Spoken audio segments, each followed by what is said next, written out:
नमस्कार, आप देख रहे हैं द न्यूज़ वन। चलिए नजर डालते हैं इस बड़ी खबर पर। नमस्ते, मैं हूं वीरेंद्र और आप देख रहे हैं न्यूज़ 19 हिंदी और द न्यूज़ वन की संयुक्त पेशकश।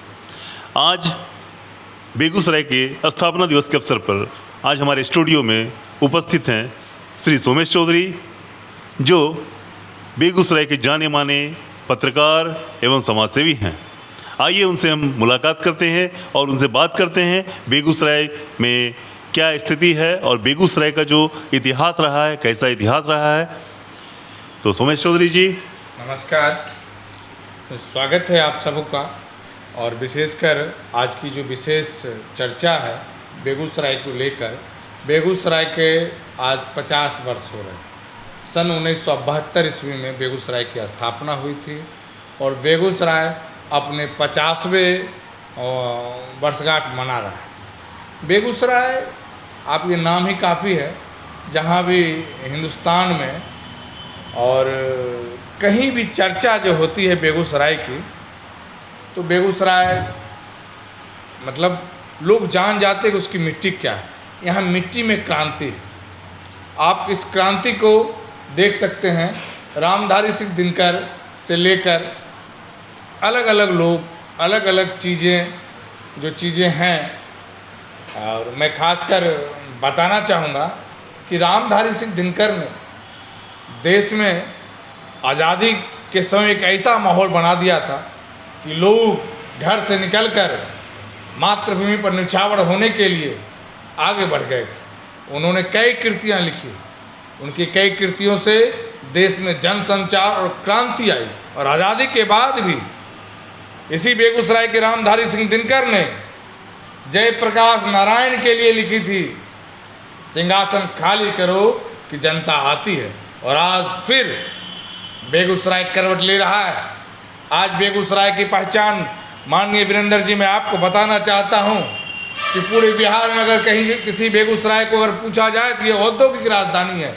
यहाँ आप ये जान लीजिए, इंडियन ऑयल तेल कारखाना है, HURL है जो फर्टिलाइजर था, अब HURL बन गया है। उसके बाद इधर पेप्सी है, NTPC और जो थर्मल का जो पेशकश है वो हुआ। ऐसे कई फैक्ट्रियाँ, और खासकर यहाँ के जनमानस में एंटरप्रेन्योरशिप है, सौहार्दपूर्ण माहौल है। यहाँ आप यदा कदा ही देखे होंगे कि हिंदू मुस्लिम में दंगे होते हुए। यहाँ दंगे नहीं होते हैं, यहाँ फसाद नहीं होते हैं, यहाँ जातीय संकीर्णता नहीं होती है। यहाँ एक ही बात होती है, वह विकास और विकास विकास। इसीलिए देखिए, बेगूसराय में तो शुरू से रहा है, क्रांतिकारियों का ये क्षेत्र रहा है, किसानों का क्षेत्र रहा है। और हमारे किसान उन्नत किसान होते हैं और बड़ी मेहनत करने वाले किसान होते हैं। उन किसानों के लिए कुछ कहिए। देखिए, बोला ना, किसानों के लिए मैं आपसे बार बार कह रहा हूँ कि हमारी मिट्टी में कुछ है। और मिट्टी का मालिक कौन है? किसान। तो किसानों के लिए कुछ नहीं होगा। बेगूसराय में हमने एक अलग माहौल किया तैयार। 18 प्रखंड है बेगूसराय में। 18 प्रखंड में हमने फार्मर प्रोड्यूसर ऑर्गेनाइजेशन की स्थापना की, किसान उत्पादक संगठन का निर्माण कराया। किसान उत्पादन संगठन जो मोदी जी को याद है, आप याद कीजिएगा, यही पिछले 2 अक्टूबर या उससे पहले चित्रकूट से यही चालू किया गया था कि हर घर में, हर ब्लॉक में मतलब एक FPO का गठन होना ही चाहिए। 10,000 FPO का उनका निर्माण था। तो मेरे अनुसार, हो सकता है मैं आगे पीछे गलत हो सकता हूँ, 5,500 से 6,000 ब्लॉक होंगे। और उन ब्लॉकों में FPO का निर्माण करके, चूँकि किसान क्या है आप ये समझ लीजिए, हमारे यहाँ क्या दिक्कत है कि बिजनेसमैन या और भी चीज़, किसी भी चीज़ का उत्पादन करते हैं और उसका दाम का निर्धारण करते हैं, लेकिन किसान अपने चीज़ का उत्पादन करता है और उसके दाम का निर्धारण नहीं करता खुद। ये बड़ी विडंबना है, जिसको मोदी सरकार ने मेरे अनुसार कुछ ठीक करने की कोशिश की। ठीक है, राजनीति आएगी, आगे जाएगी, पीछे जाएगी, लेकिन जो चीज़ें होती है उसको कहना भी चाहिए। अच्छा, ये जो FPO का गठन किया गया था, तो ये क्या ज़मीनी स्तर पे अभी काम हो रहा है या फिर समाप्त हो चुकी है? देखिए, समा बंधी ही थी कि जनाब चले गए। और जब हमने इस पर बात की, पहले लोगों को यहाँ मालूम नहीं था। धीरे धीरे राज्य सरकार का सर्कुलर आया, कृषि मंत्री इस पर पहल करते, बात हुई। अब सरकार दूसरी आ गई है। और एक और कृषि मंत्री जी थे, सुधाकर सिंह जी, अभी आए ही थे, उन्होंने कहा ही था कि पूरा डिपार्टमेंट चोर है। आज की न्यूज़ खबर आ रही है कि वो भी विदा लेके चले गए। तो अभी फाइल ही फाइल बिहार में तो चल रहा है, ग्राउंड में उतरने में अभी समय लग रहा है, इसमें कहीं कोई दो राय नहीं। इसलिए सरकार निश्चित निरंतर अस्थायी होनी बहुत जरूरी है, चाहे जिसकी भी हो। ये हमारे तो लोकतंत्र का पहलू है। हमारे जिलाधिकारी जो है बेगूसराय के श्री रोशन कुशवाहा जी, तो ये किसानों के हित में क्या क्षेत्र में काम को आगे किसानों के लिए बढ़ावा दे रहे हैं, और बेगूसराय में इनका क्या प्रमुख रूप से क्या कैसा काम चल रहा है इनका? देखिए, मैं जो IAS पदाधिकारी जो हैं, मैं इस पर सवाल चिन्ह तो नहीं उठाना चाहूँगा, लेकिन मेरा वीरेंद्र जी हमेशा मानना आया है कि ग्रामीण विकास की बात करने वाला, गांव के बारे में पढ़ाई करने वाला एक IAS अलग चीज़, इंडियन एडमिनिस्ट्रेटिव सर्विस, वो आपकी सेवाओं का, रिफॉर्म्स का, योजनाओं का आदान प्रदान कर रहा है, वो उसकी पढ़ाई पढ़ा है। गांव में जाकर खेती किसानी की पढ़ाई उसने नहीं पढ़ी है। तो जब कभी भी इसको होगा, मैं हमेशा कहूँ, पंचायती राज पर बात हो तो पंचायत के जानने के लिए, पंचायत के नियमों को जानने के लिए, उसको जानने के लिए, नहीं तो फाइल खेलोगा। ग्रामीण विकास पर बात करने, इसकी पूरी पढ़ाई होनी चाहिए। 8वीं क्लास से सिलेबस बनाइए, रूरल डेवलपमेंट होता है, इसके शीर्षक अधिकारी हो जो IAS लेवल की हो, अलग अलग ब्रांच हो, जैसे IAS और IPS में अंतर हो गया, उसी तरह इसका रूरल डेवलपमेंट का एक अलग से ब्रांच होना चाहिए। अब जैसे पंचायत राज चल रहा है, पंचायती राज में सरपंच हैं, मुखिया हैं, वार्ड सदस्य हैं, इन लोगों के साथ में रूबरू होना अधिकारियों को, और किसानों से जो जुड़े हुए हैं, ज़मीनी स्तर पे जुड़े हुए हैं, उनसे सारे प्रश्नों को लेना कि किन्हें क्या दिक्कत है और कैसे उनका दिक्कत दूर हो, इस पर क्या होना चाहिए? हमें तो लगता है इस पर होना चाहिए। अभी मैं तो आपको, अच्छा हुआ आपने सवाल हमसे पूछ दिया। आप ये बताइए, मैं भी पंचायती राज में एक पद रखता हूँ और इस पर बहुत ही रिसर्च किया, बहुत ही पढ़ा, बहुत ही लिखा भी हूँ। मैं आपसे, आप भी सरपंच रहे हैं जी, 5 साल 10 साल, आप ये बताइए कितने बार जिलाधिकारी आपके पंचायत में आए, और आपके जो सरपंच, आप जो शासन कर रहे थे, जो चीज़ें दिख रही, उसकी निगरानी करने के लिए कितने बार उस बैठक में आए होंगे? कभी नहीं, कभी नहीं। तो आप ये समझिए कि जो गांव की सरकार है, उसको जो जिला का जो हेड है वो देखने नहीं आ पा रहा, तो क्या चल रहा है? आप इसको सामने है, उजागर है। तो जो आप एक और उदाहरण दे देता हूँ, हम भारत गांव का देश है, ठीक है, ऑल इंडिया पंचायत परिषद ने बड़ा लंबा संघर्ष किया, मेहता कमेटी से लेकर बलवंत राय मेहता, ठीक, उसको अलग अलग कमेटी से लेकर हम लोगों ने क्या, त्यागी जी ऑल इंडिया पंचायत परिषद के लिए बहुत बड़ा त्याग किए हैं। उनके नाम पर इसलिए रखा गया, 95 वर्ष की अवस्था में उनको अलग अलग, मतलब तब संघर्ष करते रहे। और मैं आपको यही मत एक बताना चाहता हूँ, अंत में जाकर, और जो टाल कटोर जो बार बार रहते हैं कि राजीव गांधी ने कहा है कि 10 पैसा ही गांव पहुंचता है, ये ऑल इंडिया पंचायत परिषद का ही फंक्शन था ताल कटोरा में। आप जानिए, रूसी फंक्शन में उन्होंने कहा था कि गांव में 10 पैसा ही पहुंचता है। संविधान के 73वें 74वें अनुच्छेद के अनुसार हमें तो मिल गया पंचायती राज का, लेकिन क्या अधिकार मिले, इसमें बंटवारा कैसे हुआ?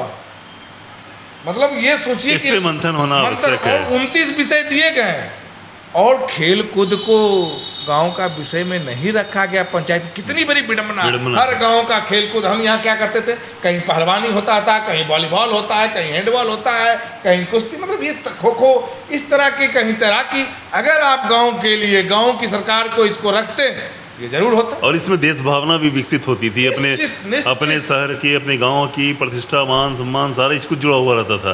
सारे गांव के लोग एक साथ एक मैदान में इकट्ठा होते थे और कहते थे ये जीतेगा और देश को आगे बढ़ाएगा, लेकिन ऐसा कुछ नहीं देखने को मिल रहा है। सर, आप आज़ादी को अगर कोई पढ़ेगा, दादा भाई नेहरू के उस लाइन को पढ़े, दादा भाई नेहरू के ड्राफ्ट को पढ़े, लोग कहते हैं, बताइए 16वीं 17वीं शताब्दी से पहले हमारा GDP क्या था?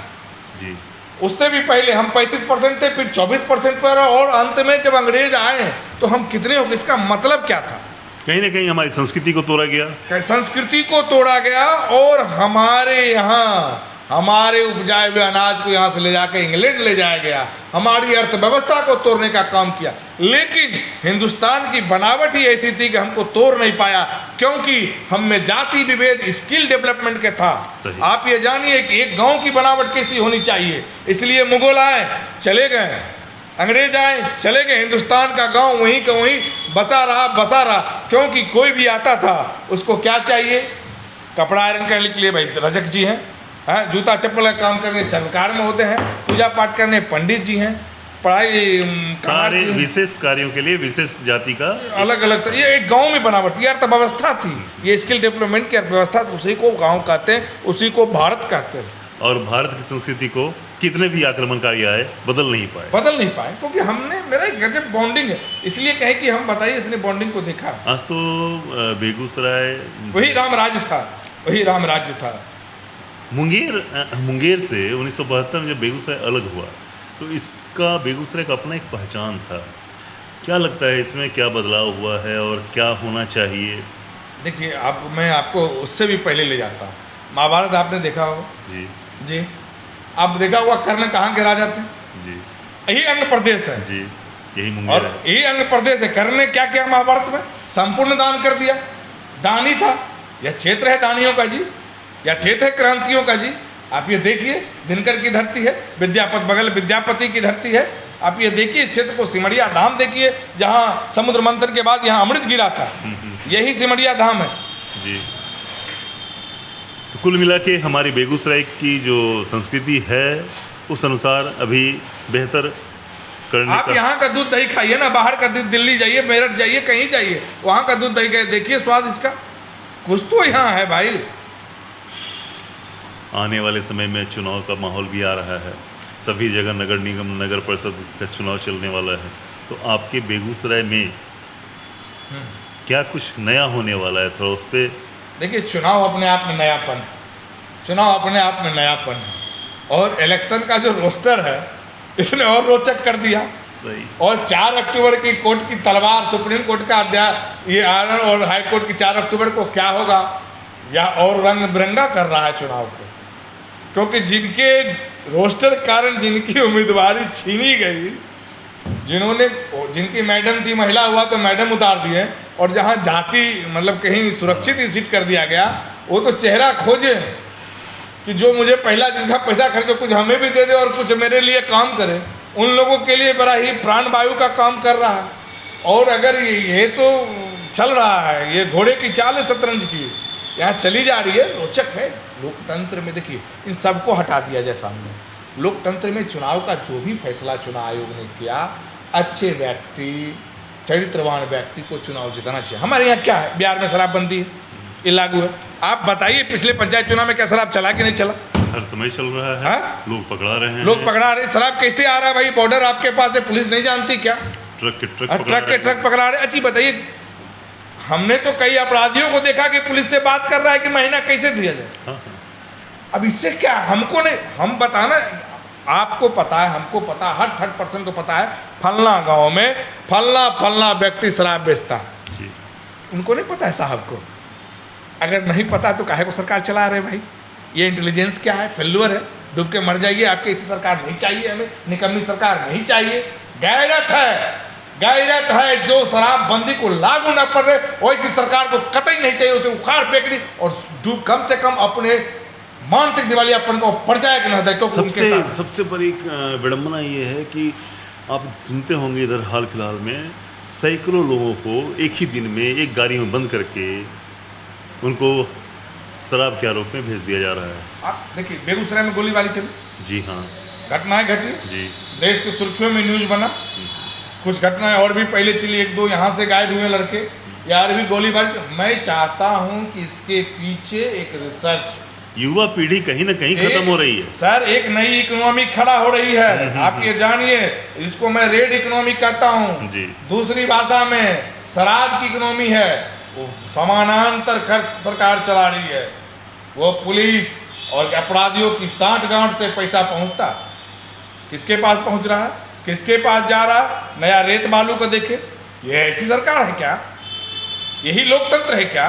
अगर बात कीजिएगा, क्या किसी खास विचारधारा से छोड़ दिया जाएगा क्या? तो ये हमें सांस लेना है खुशम से, ये क्या मैं किसी जाति धर्म का हूँ? सोमेश जी, ये अपने बेगूसराय में इस चीज़ को तो सुधारने की आवश्यकता है ही, क्योंकि बेगूसराय का इतिहास रहा है कि जब जब बुराई हुई है तब तक क्रांतिकारी पैदा हुए हैं। इसी बेगूसराय से पैदा होगा और इसी बेगूसराय से, और मैं आपको कहता हूँ, आज तो कई ऐसे लोग हैं जिनका आज जन्म हुआ। मैं महात्मा गांधी, आप लाल बहादुर शास्त्री, इन दोनों लोगों ने हिंदुस्तान में क्या किया? हिंदुस्तान में सहज और सरल होकर कैसे जिया जाए, नेतागिरी कैसे के, इसके दोनों उत्तम उदाहरण, दोनों उत्तम उदाहरण। और आपको मैं बता दूं, महात्मा गांधी यहाँ के नहीं थे, विदेशी थे, दूसरे तरीका से कहा जाए, अफ्रीका में रहते थे। वो यहाँ आके क्रांति की, आप ही समझिए कितने वर्ष वो आके गए हैं, प्रवासी आके यहाँ क्रांति कर रहा। यही 9 जनवरी 1915 या 12 ईस्वी होगा, यहाँ आके क्रांति किया और यहाँ आके रहा, वो क्रांति कर दिया। तो उसकी समझ होनी, आपको मुद्दे की समझ होनी चाहिए, सबसे बड़ी बात यह है। ये अभी आपसे जैसे बेगूसराय में जो भी उन्होंने बातें की इतिहास के बारे में, और बेगूसराय में जो एक चीज़ और मैं बताना चाहता हूँ, बेगूसराय का बहुत बड़ा क्राइम क्या चल रहा है। ये जो आप गाड़ी में चलते हैं ना, जो लोन वाला पैसा वाला जो गाड़ी का जो चलता है, ये भी एक नेक्सस है। तो समझाइए उसको विस्तार से। आप जो एजेंट, जो पैसा उगाही एजेंट रखे रहते हैं, या जैसे बजाज हुआ या अलग अलग श्रीराम, यानी आपका कहना है कि जब कोई व्यक्ति ऋण लेता है, चाहे वाहन ऋण ले, चाहे गृह ऋण ले, तो ऋण के बाद वो प्राइवेट कंपनीज या सरकारी कंपनियां जो एजेंट को बहाल करती हैं और एजेंट के माध्यम से ऋण वसूलती है। आप ये समझिए, हमारे यहाँ ऋण कैसे चलता है, आरबीआई गाइडलाइन का अनुसार। हाँ, आरबीआई क्या कहता है कि किसी से रोड पे रोक के जबरदस्ती आप ऋण ले लीजिए? जी नहीं। हाँ, तो ये आप किस लिए रखे बताइए हमको थोड़ा।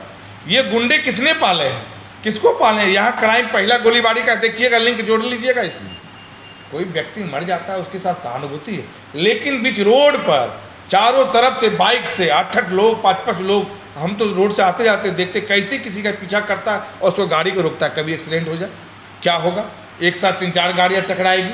ये क्या है? या तो आप लोन नहीं दीजिए, लोन उसको ब्लैक लिस्टेड कीजिए, उसको कोर्ट चाहिए, उससे काम कीजिए, तो उसके ये एक अलग अपहरण का धंधा चल रहा है।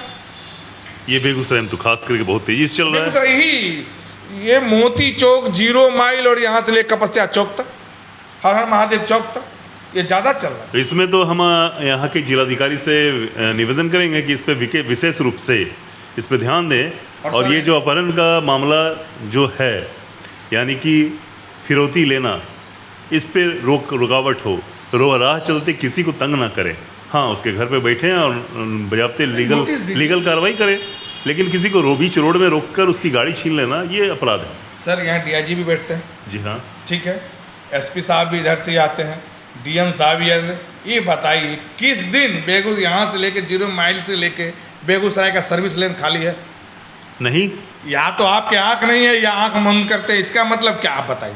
अब आप देख लीजिए ना, बेगूसराय में बस स्टैंड है। हाँ, NH पे बस स्टैंड है। हाँ। बसों के लिए ठीक पीछे में स्टैंड बना हुआ है, लेकिन कोई भी बस स्टैंड के अंदर में ना रह के बजाते रोड में लाइन लगा के रहती है। मैं बोला कि इसका ये क्या, इसकी भी सोचना आपको नहीं। और आधे घंटा, एक घंटा रोड जाम रहा करता है, कोई सुधी लेने वाला नहीं है। और वहाँ पे आप होमगार्ड के जवान को रख दिए हैं। आप बताइए ना, कोई अगर इस तरह सर्विस लेन का मतलब क्या है? यहाँ तो मैं देखता हूँ इधर से ट्रक और टेक्नोलॉजी का मार यहाँ तो वहाँ लगा रहता है। आपको जानकारी होगी कि आप ये जो घटना की बात कर रहे हैं, जो गोलीबारी घटना हुई थी, आपको ये जानकारी होगी। उसी टैंक लॉरी के बीच में से एक टैंक लॉरी निकला था बरौनी 10 नंबर गेट से, रिफाइनरी के, जिसमें 1.5 करोड़ की शराब थी। मैं आपको बोल तो रहा हूँ ना, ये जो अलग इकोनॉमी जो चल रहा है बेगूसराय या बिहार में कहीं भी, यही जड़ है अपराध का। इस पर ध्यान देना चाहिए।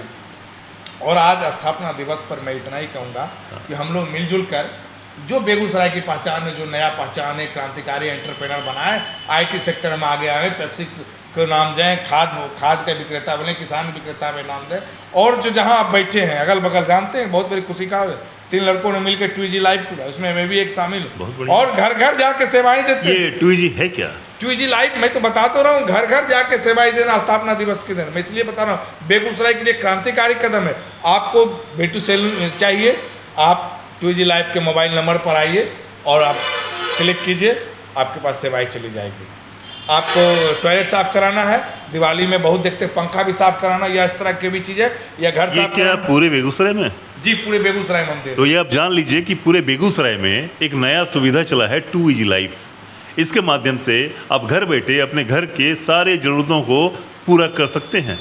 और ये सोमेश जी का नया लैब, फिजियोथेरेपी, कार वाश, अभी हम लोग ओला की तरह यहाँ कार भी चलाएंगे, दिवाली से वो भी चालू हो जाएगा कि घर बैठे बुक कीजिए, आपके घर बैठे गाड़ी पहुँच जाएगी, गंतव्य स्थान तक ले जाएगी। ये बहुत सारी सुविधाओं को हम बेगूसराय को मतलब ऐसा बोल रहे हैं कि अगर आप सो के उठिएगा और मॉर्निंग में आपको जगह हर चीज़ की चाहिए तो 2 इजी लाइफ आपके लिए उपलब्ध करेगी। और एक चीज़ है कि इससे तो युवाओं के बीच में आप रोजगार का एक अवसर प्रदान कर रहे हैं। निश्चित रोजगार का, आप पूछिए पंडित जी, हम पंडित जी की बुकिंग कीजिए, पंडित जी आपके लिए पूजा कराएंगे। आपको जैसे रामनवमी में या किसी भी पूजा बहुत दिक्कत, हमारे पास भी इनरोल हो जाएगी। 50 पंडित पहले से आपके यहाँ 50 पूजा हो गया, आपके यहाँ जाइए, आपको कुछ नहीं देना, सिर्फ जो पैसा देना वो दीजिए, हमारे यहाँ से सारे सामान ले जाकर पूजा करा देंगे। दुल्हन सजाना है उसकी व्यवस्था करेंगे, विवाह में जो जो चीज़ चाहिए उसकी व्यवस्था करेंगे, भोज भात की जितनी चीज़ें वो आपके घर तक पहुँचा देंगे। कोई मतलब आपके पास मैन पावर है या नहीं है इसकी चिंता ना करें, 2 इजी लाइफ आपके घर तक हर सेवा देगी। जैसा कि आपने देखा कि आज हमारे बीच सोमेश चौधरी थे और इन्होंने बेगूसराय में हो रही दिक्कतों को, हो रही परेशानियों के बारे में अपनी बातों को रखा और बड़े सख्त तरीके से रखा और सरल तरीके से रखा। मैं इनका आभार व्यक्त करता हूं कि इन्होंने न्यूज़ 19 हिंदी और द न्यूज़ 1 की संयुक्त पेशकश में उपस्थित होकर इन बातों को रखा है और बेगूसराय के उन बड़े बड़े बिंदुओं को सामने रखा है जिन्हें दूर करने में यहाँ के जिलाधिकारी को जोड़ा है। ये हम आशा करेंगे बेगूसराय में युवाओं के प्रति इनका क्या रुझान है और युवाओं के लिए क्या रोजगार का अवसर है। एक बार हम फिर सोमेश चौधरी से पूछना चाहेंगे कि इनके द्वारा युवाओं के लिए और क्या संदेश है इस बेगूसराय जिला के स्थापना दिवस पर। देखिए, अंत में मैं सिर्फ इतना कहना चाहूँगा, लक्ष्य को देखो, निरंतर निर्भीक प्रयास करते रहो और किसी दिखावे के नहीं। अगर आप दिखावा करोगे तो असफल हो जाओगे। निरंतर निर्भीक प्रयास करने से, जुझारूपन से आपको सफलता ज़रूर मिलेगी। बहुत बहुत धन्यवाद आज के लिए। जी नमस्ते, धन्यवाद।